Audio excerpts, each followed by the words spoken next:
오늘 모세의 가정 이야기를 한번 들어보고 또 은혜를 나누는 시간 갖겠습니다. 한번 따라할까요? 모세의 가정 이야기. 출생의 축복. 출생의 축복. 자, 모세의 출생하는 장면 한번 볼까요? 모세의 출생, 오늘 2장 1절 다 같이 읽어봅니다. 2장 1절.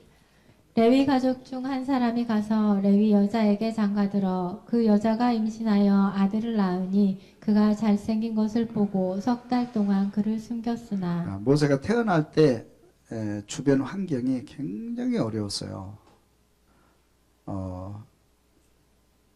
이제 왕권이 완전히 바뀌고요. 왕권이 바뀌고 요셉을 알지 못하는 왕이 반대 정권이 선 거죠.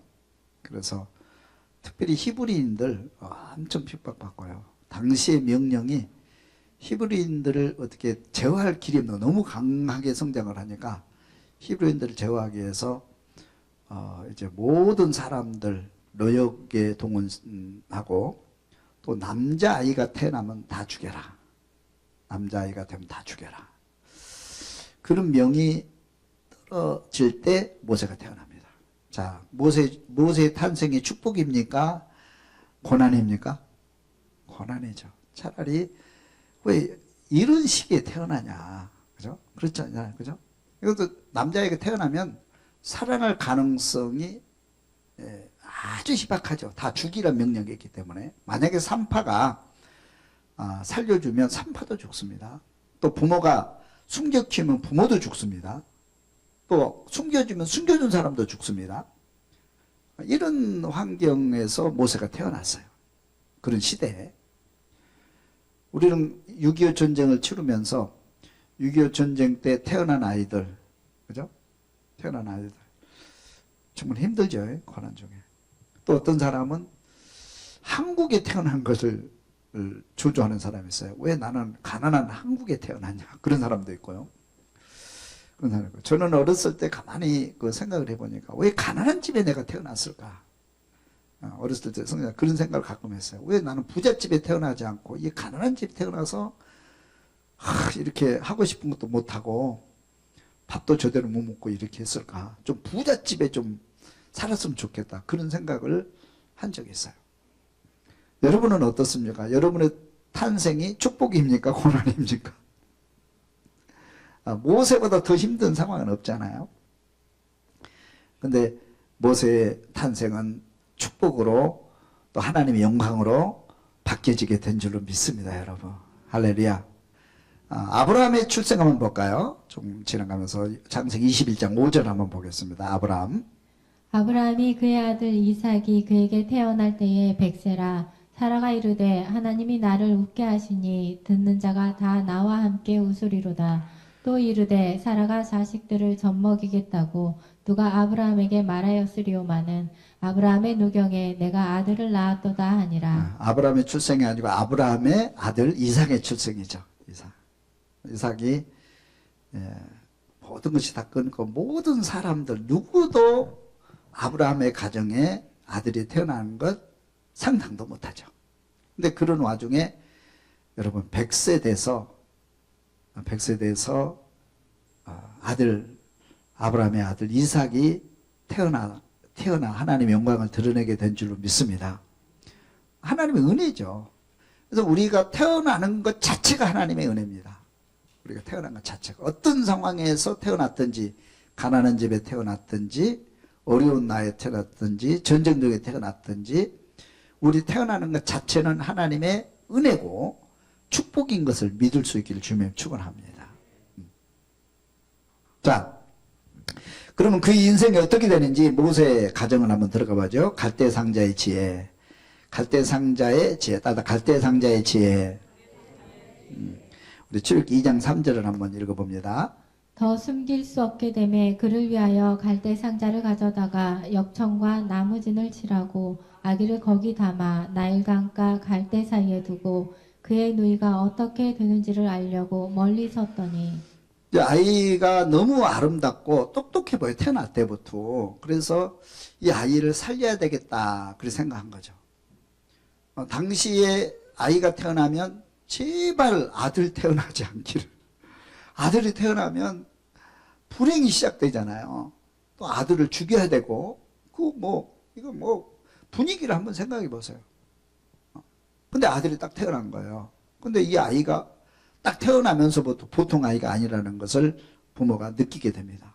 이 아이를 어떻게 살려야 되겠다. 모든 부모들이 그렇겠죠. 그러나 살릴 수 있는 환경이 아니잖아요. 그래서 다 눈물을 흘리면서 가슴을 치면서 아이를 죽여야 되는 그런 상황에, 정치적 상황에 놓이단 말이에요. 이 아이를 어떻게 살려야 되겠다. 여러분 같으면 어떡하겠어요? 이런 상황에서 아들을 살리겠어요? 같이 죽겠어요? 네? 끔찍한 상황이거든요. 그래서 부모가 이 아이를 살려야 되겠다. 그래서 이제 숨겨서 키우는데 또 똑똑한 아이들은 울기도 잘해요. 똑똑한 아이들, 건강한 아이들은 우는 거잖아요. 울면은 이 안에서 좀 이렇게 살짝 울어야 되는데 울면은 저 동네까지 다 들릴 정도로 소리를 주고 우니까 이거 숨기어서 키우는 것도 이거 불가능한 상태가 됐어요. 이게 이제 고발되면 이건 난리 나잖아요. 산파부터 시작해서 아는 사람들 다 죽잖아요. 그죠? 어떻게 하겠어요? 보통 사람들은 이제 이런 상황에서 안 되니까 이제 결국 아이를 포기할 수밖에 없는데 큰 지혜가. 저는 여기를 갈대상자의 지혜다 그랬어요. 갈대상자. 그래서 갈대상자를 만들고 역청을 칠하고 이제 물이 들어오지 않도록 나무 진을 칠하고 아기를 거기 담아서 강가에 띄웠다. 이걸 누가 생각해낸 거예요? 네? 누가 생각해낸 거예요? 이야, 이 생각을 어떻게 했어요? 아무도 이런 생각 못 했거든요. 누구도 이런 생각 못 했거든요. 여하튼 숨겨서 키워야 되겠다. 산속에 가서 키워야 겠다. 이런 생각 누구나 할 수 있는 거예요. 보통 사람이 할 수 있는 거예요. 그러나 갈대상자를 만들고 물이 들어오지 않도록 다 하고 강가에 띄워서 하나님에게 맡기는 이게 지혜거든요. 세상은 지혜예요, 여러분. 할렐루야. 이 지혜는 어디서 나오느냐? 이 지혜는 세 가지 조건을 갖추면 돼요. 다 긍정하자, 생각하자, 기도하자. 항상 우리는 부정적인 생각을 하게 되면 지혜가 나오지 않습니다. 항상 긍정을 생각해야 돼요. 할 수 있다, 답을 찾을 수 있다, 살릴 수 있다. 우리 인생에 중요한 원리입니다. 우리가 세상을 살아갈 때 어떤 환경에 놓여도 할 수 있다, 하면 된다, 해답을 찾아가자. 할렐루야. 이런 긍정의 생각을 할 수 있기를 주님이 축원합니다. 이게 첫 번째고요. 그 다음에 생각하면 돼요. 생각을 깊이 합니다. 여러분 생각하면 지혜가 나오고 생각하면 해답이 보이는 거예요. 할렐루야. 동물과 사람이 다른 것은 동물은 생각하지 않습니다. 즉흥적으로 움직입니다. 그러나 사람은 생각하는 동물. 그렇죠? 생각할 수 있는 건 사람만이 가질 수 있는 거예요. 근데 요즘 젊은이들이 생각을 안 하려고 그래요. 깊은 생각, 힘든 생각, 문제를 푸는 생각을 안 하려고 하는데 이게 문제가 있는 거예요. 모든 과학의 발달, 또 어려운 문제를 풀어가는 사람들은 항상 그 중앙에 생각이 있는 거예요. 깊이 생각하고 깊이 묵상하는 저와 여러분 될 수 있기를 주님의 축원합니다. 생각하고 그 다음에 그 생각 위에 기도해야 돼요. 따라 기도하자. 기도하면 하나님이 지혜를 주시는 거예요. 하나님 우리 생각을 이끌어 가시는 거예요. 해답으로 이끌어 가시는 거예요. 그래서 저는 이 지혜를 얻기 위해서는 한번 다시 따라 합시다. 긍정하자, 생각하자, 기도하자. 할렐루야. 그래서 이 모세의 가정에 모세가 태어났는데 이 아이를 살려야 되겠는데 죽이면 안 된다는 거예요. 반드시 산다는 긍정적인 생각, 아멘의 생각을 가지고 살려야 되겠다. 살릴 방법이 없잖아요. 그래서 생각 끝에, 기도 끝에 만들어진 지혜가 갈대상자예요. 누가 갈대상자를 만들려고 생각했습니까? 이런 생각을 누가 한 거예요? 아무도 못하는 거예요. 누구만 할 수 있어요? 기도하는 사람만 할 수 있는 거예요. 그런 지혜가 있기를 주님의 이름으로 축원합니다. 또 지혜자가 우리 성경에 많이 나오는데요. 그 그 중에 우리 라합의 지혜를 한번 보겠습니다. 여호수아 2장 17절 말씀 한번 읽어볼까요? 그 사람들이 그에게 이르되 내가 우리에게 서약하게 한 이 맹세에 대하여 우리가 허물이 없게 하리니 우리가 이 땅에 들어올 때에 우리를 달아내린 창문에 이 붉은 줄을 매고 내 부모와 형제와 내 아버지의 가족을 다 내 집에 모으라. 라합이 이르되 너희의 말대로 할 것이라 하고 그들을 보내어 가게 하고 붉은 줄을 창문에 매니라. 아멘. 이 성경에 보면 라합이, 이방 여자 라합이 믿음 안에 들어와서 예수님의 족보에 들어간 유일한 여자거든요. 이방 여자거든요. 그러면 이 여인이 어떻게 이 축복의 반열 안에 들어올 수 있었느냐? 지혜예요. 지혜예요. 할렐루야. 그래서 여리고 성 이제 그 점령을 하기 위해서 이제 정탐꾼이 갔는데 정탐꾼이 쫓겨 가기 시작한 거예요. 그래서 정탐꾼이 도망가다가 라합의 집에 들어가게 됩니다.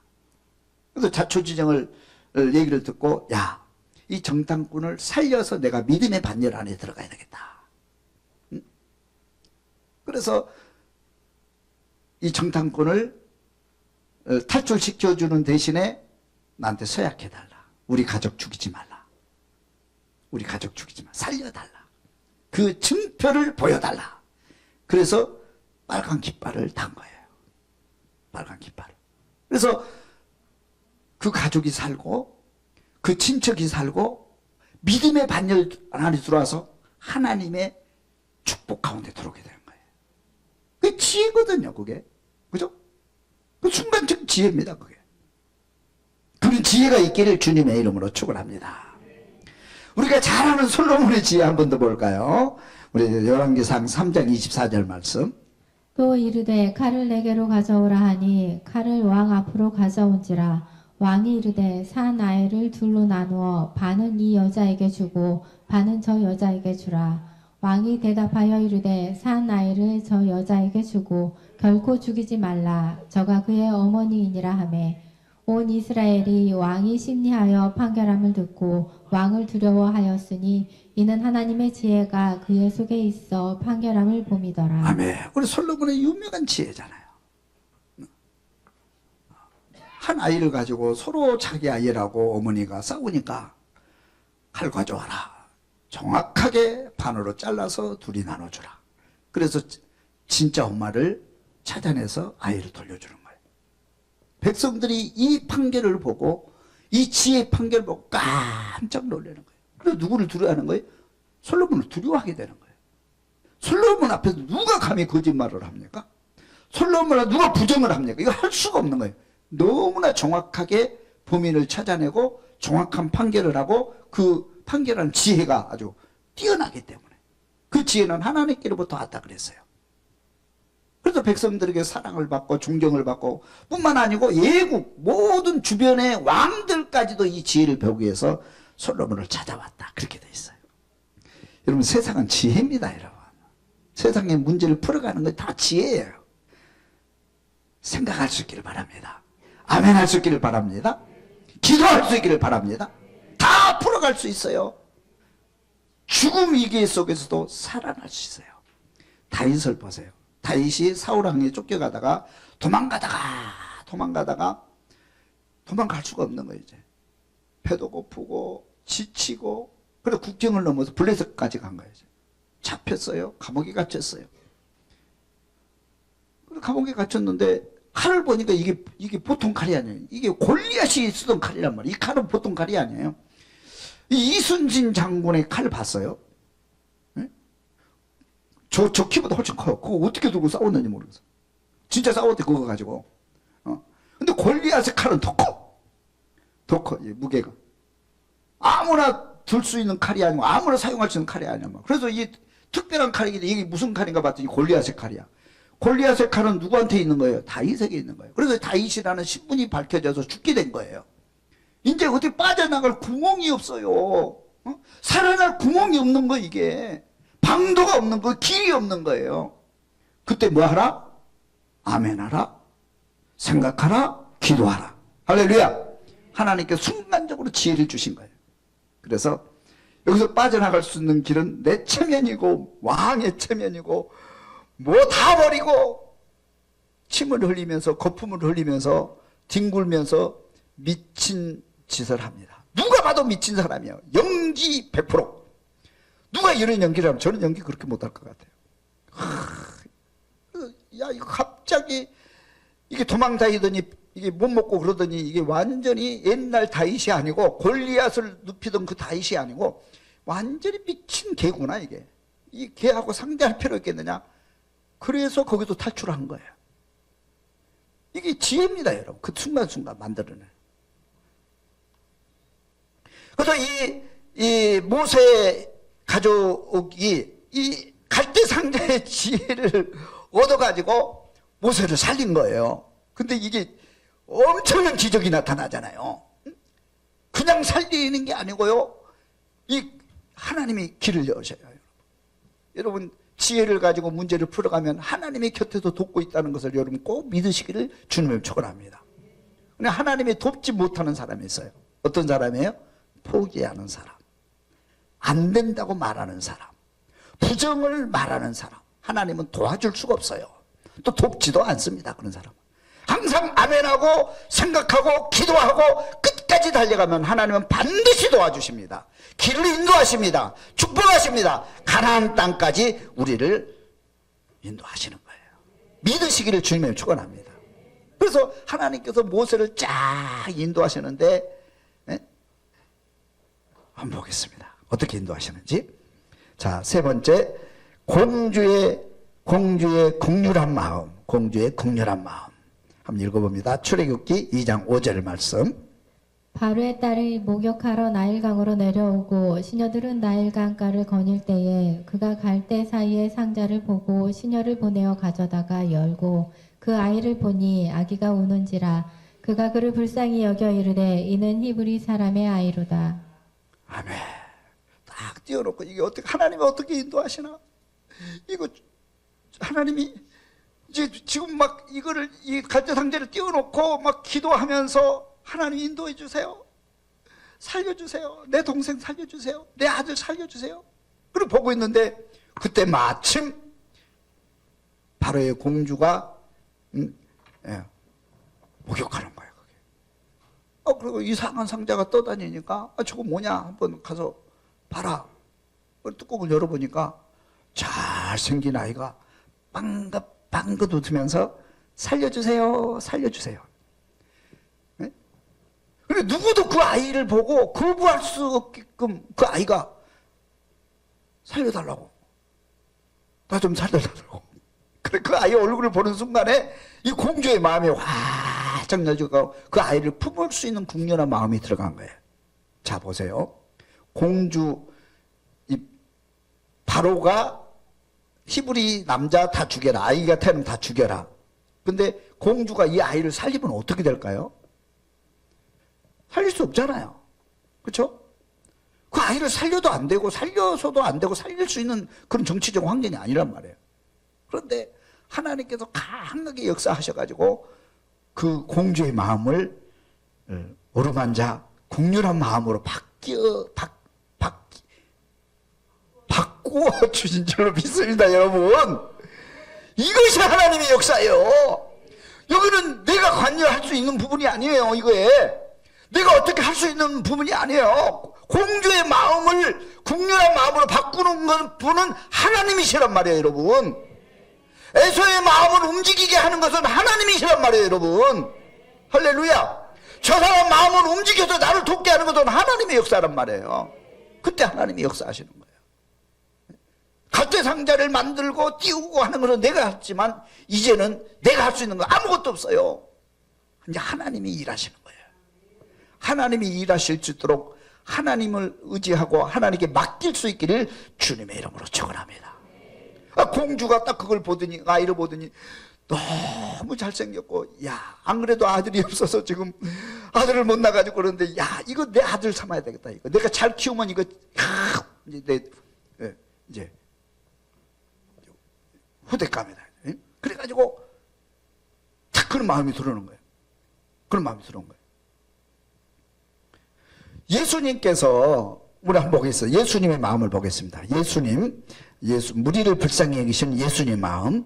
마태복음 9장 35절 한번 읽어봅니다. 예수께서 모든 도시와 마을에 두루 다니사 그들의 회당에서 가르치시며 천국 복음을 전파하시며 모든 병과 모든 약한 것을 고치시니라. 무리를 보시고 불쌍히 여기시니 이는 그들이 목자 없는 양과 같이 고생하며 기진함이라. 아멘. 예수님께서 누구를 도와주실 때 항상 앞에 두 가지 조건이 붙어요. 하나는 불쌍히 여기사, 또 하나는 믿음을 보시고, 이렇게 돼 있어요. 그 사람의 믿음을 보시고 불쌍히 여기사. 그래, 예수님 마음속에 불쌍히 여기는 마음이 들어가면 도와주게 되는 거예요. 할렐루야. 그래서 다 고치는 거예요. 나사로가 죽었을 때도 불쌍히 여기사, 그죠? 또 죽은 가부의 아들이 죽어서 이렇게 장례식을 하는데 보고 불쌍히 여기사, 죽은 자를 살리시거든. 그러니까 예수님의 마음을 감동시키면, 그래서 내가 그러잖아. 따라합시다. 부모님의 마음을 감동시키면 주머니가 열리고, 하나님의 마음을 감동시키면 천국문이 열린다. 믿으시기를 주님의 축을 합니다. 할렐루야. 감동되면 마음문이 열리잖아요. 감동되면. 할렐루야. 그래, 이 공주의 마음이 감동됐고 예수님의 마음이 감동되면 마음문이 열리는 거예요. 불쌍히 여기는 마음 가질 수 있기를 주님의 축을 합니다. 그래서 남을 돕게 되고 기부하게 되고 베풀게 되는 거예요. 내 마음이 감동이 안 되는데 주머니를 열 수가 없죠. 내가 돈이 있다고 주머니 여는 것도 아니고, 아니에요. 내 마음이 감동될 때 주머니를 열게 돼 있는 거예요, 여러분. 할렐루야. 내가 늘 가끔가다 얘기하지만, 저는 이제 탁구를 하니까, 탁구 여자 선수 누구죠? 신여빈. 이뻐요. 이쁘게 생겼어요. 또 항상 웃어, 그 애는. 나 운동하면서 항상 웃어. 손흥민이도 그러잖아요. 인상이 좋아요. 항상 진다고 사람이 막 이길 때도 질 때도 있고, 막 게임하면서 막 인상을 쓰면서 게임하면은요, 보는 사람도 이게 즐겁질 못해요. 운동하는 사람도 스트레스잖아요. 응? 근데 손흥민이도 항상 운동하면서 웃어요. 신유빈이도 운동하면서 항상 인상이 좋아요. 웃어. 아멘 하는 마음을 가지고 산단 말이에요. 이게 긍정의 마음을 가지고 게임을 하고 인생을 살면 항상 즐거운 거예요, 여러분. 할렐루야. 항상 아멘하는 마음으로 인생을 살아갈 수 있기를 주님 축원합니다. 신유빈이가 그 이쁜데 또 탁구도 잘해. 그래가지고 상금을 타면요 항상 기부를 해. 16살 때 처음으로 상금을 탔대요. 첫 상금을. 그때 당시 한 600만 원 정도 탄 것 같아요. 상금을. 그래도 전액을 기부를 해요. 운동화 사가지고 아동복지 센터에 전액을 기부하더라고. 근데 이제 뭐 이례적이겠다 그런데 그런 상금 탈 때마다 기부를 해요. 나이도 어린데. 근데 물어봐서, 야, 나이도 어린 것이 어떻게 그렇게 이쁜 짓을 하냐 그러니까 나이가 어리니까 그렇대. 철 들어가지고 돈을 안 하면 기부 못 한대요. 그런 겁니까? 기부를 하는 마음이 이뻐요. 그래서 하는 얘기가 먼저 인터뷰를 하더라고. 이렇게 아나운서 인터뷰를 하는 거 보니까 어떻게 그걸 어디서 배우냐니까 부모님께로부터 배웠다는 거야. 부모님께서 늘 말씀하시기를 필요한 것 외에는 섬기면서 살아라. 그래서 기부하는 법을 어렸을 때부터 배운 거예요. 내가 필요한 것만 갖고 나머지는 다 섬기는 데 써라. 얼마나 이쁜지 몰라요. 작년에 2024년도에 기부왕이 있더라고. 내가 기부왕을 한번 찾아봤어. 그랬더니 청년이야, 기부왕이. 청년이 기부왕인데 이 청년이 뭐냐면 10억을 기부하고 10억을 동시에 기부하고 매년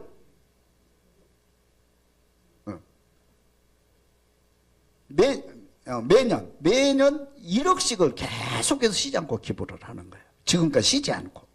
어떻게 그렇게 하게 되냐고 무명으로 하는 거예요. 어떻게 그렇게 하게 되냐 그랬더니 자기가 학교 다닐 때 너무 어려워서 누군가의 도움을 받고 공부를 했는데 대학 졸업할 때까지 공부할 때까지 그 장학재단에서 계속 장학금을 받고 그렇게 공부를 하게 되고 내가 성공하게 되어서 나도 그렇게 하겠다는 거예요. 그래가지고 그 청년이 성공을 해가지고 그렇게 매년 기부하는 모습이 그 신문에 나왔더라고. 예쁘잖아요. 얼마나 아름다워요. 그 아름다운 마음이 국률한 마음이고 예수님의 마음이거든요. 할렐루야. 내 마음속에 아름다움이 있으니까 내 마음속에 섬기고 같은 사랑이 있었기 때문에 마음을 열고 주머니를 열고 누군가를 도와주잖아요.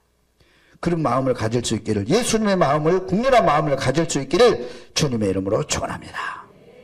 그 다음에 봅시다. 누이의 용기. 따라 누이의 용기. 출애굽기 2장 7절 읽어봅니다. 그의 누이가 바로의 딸에게 이르되 내가 가서 당신을 위하여 히브리 여인 중에서 요모를 불러다가 이 아이에게 젖을 먹이게 하리이까. 이때 이제 그 지켜보고 있다가 바로의 공주가 이거 키워야 되겠다 이렇게 하니까 그 타임이 중요해요. 들어가는 타임. 딱 그때 이 누이가 딱 가가지고 이 아이 젖 먹는 유모를 내가 구해드릴까요? 내가 잘 아는 아줌마가 있는데 그래가지고 그래? 진짜? 그러니까 얘기해보니까 이렇게 해가지고 가서 유모를 구해와라. 그리고 허락을 받아낸 거예요. 그래서 자기 어머니를 소개하잖아요. 야, 이런 용기가 있으신 분 아멘 한번 해봐. 할렐루야. 기다리고 있다가 탁 나가는 용기. 도전. 용기, 믿음의 용기가 있는 사람이 성공하는 거예요. 믿음의 용기를 가지고 세상을 살아갈 수 있기를 주님을 축원합니다. 보통 사람은 망설일 수밖에 없잖아요. 근데 어떻게 된 거 끝까지 지켜볼 수밖에 없는데 그 순간을 포착을 놓치지 않고 그 순간을 붙잡는, 기회를 붙잡는, 또 도전하는, 출발하는 그런 용기, 이 실천하는 그런 용기가 성공을 만드는 거예요. 이 모세의 누이의 용기를 여러분 본받을 수 있기를 주님의 이름으로 축원합니다. 할렐루야. 우리 그 밑에 우리 에스더의 용기를 한번 보겠습니다. 에스더 4장 3절 봅니다. 모든 유다인 중에 홀로 목숨을 건지리라 생각하지 말라. 이때에 내가 만일 잠잠하여 말이 없으면 유다인은 다른 데로 말미암아 노임과 구원을 얻으려니와 너와 내 아버지 집은 멸망하리라. 내가 왕후의 자리를 얻은 것이 이때를 위함이 아닌지 누가 알겠느냐 15절. 하니 에스더가 모르드게에게 회답하여 이르되 금식한 후에 규례를 어기고 왕에게 나아가리니 죽으면 죽으리이다 하니라. 그 모르드게가 참 믿음이 좋은 사람입니다. 이 모르드게가. 그래서 이제 모르드게가 지혜를 동원해서 자기 조카를 왕으로 세우죠. 그런데 이 하만이라는 최고의 장군이 있었는데 이 하만이 왕의 권력을 가지고 이제 유대인을 누르려고 그러고 특별히 모르드게를 짓밟으려고 그런 거예요. 모르드게가 막 올라오니까. 그래서 이 모르드게하고 하만하고 관계가 이제 안 좋아가지고 하만이 모르드게뿐만 아니라 유대민도 다 죽여야 되겠다. 그럼 무서운 계획을 세웁니다. 그래서 모르드게뿐만 아니고 모든 유대 민족이 하만의 손에 죽을 위기에, 정치적 위기에 지금 놓여 있는 거예요. 그래서 모르드게는 그래도 굽히지 않고 하나님께 기도하면서 이제 최종적으로 자기 조카 에스더를 찾아가서 사정 얘기를 합니다. 유명한 얘기를 하죠. 이건 꼭 기억해야 될 것 같아요. 그래서 그 모르드게가 하는 얘기가 뭐냐면 모든 유다인 중에 홀로 목숨을 건지리라 생각하지 말라. 이때 내가 만일 잠잠하여 말이 없으면 유다인은 다른 데로 말미암아 노임과 구원을 얻으려니와 너와 내 아버지 집은 멸망하리라. 내가 왕후의 자리를 얻는 것이 이때를 위함이 아닌지 누가 알겠느냐. 야, 대단한 결단을 하도록 에스더에게 얘기합니다. 에스더는 듣는 척 많은 척하고 이거를 포기했으면 자기는 영원히 왕후 자리에서 개인적으로 편안히 인생을 살 수 있어요. 그런데 에스더가 이 얘기를 듣고 또 결단을 합니다. 에스더의 결단이 참 중요해요. 에스더가 모르드게에 대답하여 이르되 금식한 후에 규례를 어기고 왕에게 나아가리니 죽으면 죽으리다. 따라 죽으면 죽으리다. 그러니까 어떤 결단은 항상 위기가 따라오고 죽음이 따라오는 거예요. 내가 죽으면 죽으리라는 각오로 출발을 해야지, 결단을 해야지 하나님이 도우셔요, 여러분. 할렐루야. 대단한 용기예요. 그래서 이 에스더의 이 용기, 모르드게의 용기가 자기 민족을 살렸고 하나님의 영광을 드러내고 구원 역사를 이룬 거예요. 그런 용기가 있기를 주님 축원합니다. 저는 세상에 살아가면서 용기가 얼마나 중요한지 몰라요. 우리는 사람은 두려움이 우리 가는 길을 막는 최고의 그 장벽이 뭐냐면 두려움이거든요. 무슨 일을 하려면 실패하면 어떡하지? 창피하면 어떡하지? 넘어지면 어떡하지? 체면 때문에 또 나는 능력이 없어, 갈 수 없어. 그러면서 두려움이 우리 앞을 가로막습니다. 근데 여러분 성공한 사람들 보세요. 누구나 두려움은 다 오거든요. 그러나 그 두려움을 이기는 힘, 그것은 결단이고 용기예요. 믿음의 용기. 성경의 모든 성공한 인물들이 죽음을 향해서 내가 죽으면 죽으리라는 그 믿음으로 하나님이 도우시면 살리라. 그러나 나는 죽으리라. 거기서 죽으리라. 그런 각오로 출발하고 도전할 때 하나님이 도우셔서 마침내 성공, 마침내 형통, 마침내 하나님의 영광을 보게 되는 거예요. 여러분 그런 용기를 가지고 세상을 살아갈 수 있기를 주님의 이름으로 축원합니다. 마지막 봅시다. 어머니의 사랑. 출애굽기 2장 8절 다 같이 읽어봅니다. 바로의 딸이 그에게 이르되 가라 하매 그 소녀가 가서 그 아기의 어머니를 불러오니 바로의 딸이 그에게 이르되 이 아기를 데려다가 나를 위하여 젖을 먹이라. 내가 그 싹을 주리라. 여인이 아기를 데려다가 젖을 먹이더라. 할렐루야. 이 아이를 어떻게 키워야 되나? 숨겨서도 안 되고 이래도 안 되고 저래서 살리긴 살려야 되겠는데 갈대 상자를 만드는 지혜를 얻어서 강가에 띄웠더니 하나님의 도우심으로 공주의 아들이 됩니다. 그리고 나중에는 이제 아이를 정치적인 완전한 보호를 받으면서 모든 환경의 문이 활짝 열립니다. 그리고 아이를 마음껏 기를 수 있는 어머니 품이 되는 거예요, 여러분. 할렐루야. 이제 울어도 괜찮아, 아파도 괜찮아, 뗐어도 괜찮아, 다 지켜줄 거야. 어머니가 마음껏 키우잖아요. 기도하면서 이제는 그런 환경이 열리자. 이게 하나님의 역사가 아니고 무슨 역사입니까, 여러분? 하나님께 영광의 박수. 할렐루야. 여러분의 인생이 그런 인생이 되기를 주님의 축원합니다. 이거는 완전히 이건 영화 같잖아요, 영화. 어떻게 영화를 만들어? 이런 영화를 어떻게 만들어요? 에? 그러면 모세만 그러느냐? 아이들 말이에요. 모세만 그런 게 아니고 나도 하나님의 자녀란 말이에요. 나도 믿음을 가지고 이렇게 살면 하나님께서 그런 역사를 만들어가고 우리 인생을 그렇게 펼쳐가는 것이 하나님의 역사란 말이에요. 할렐루야. 그래서 모세가 40년 동안 최고의 교육을 받으면서 최고의 대접을 받으면서 40년 동안 어머니 품 안에서 딱 큰 거예요. 어머니 품 안에서 유머로 어머니가 마음껏 키울 수 있었잖아요. 역사가 딱 바뀐 거예요, 여러분.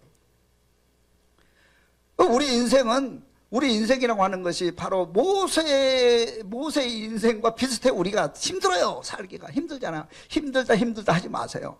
모세를 바라보면서 기도하고 지혜를 가지고 나가면 하나님이 우리 인생을 태어나면서부터 죽을 때까지 천국에 갈 때까지 하나님 우리를 보호하고 계시고 인도하고 계시고 축복하고 계심을 믿을 수 있기를, 그 축복 안에 들어갈 수 있기를 주님의 이름으로 축원합니다.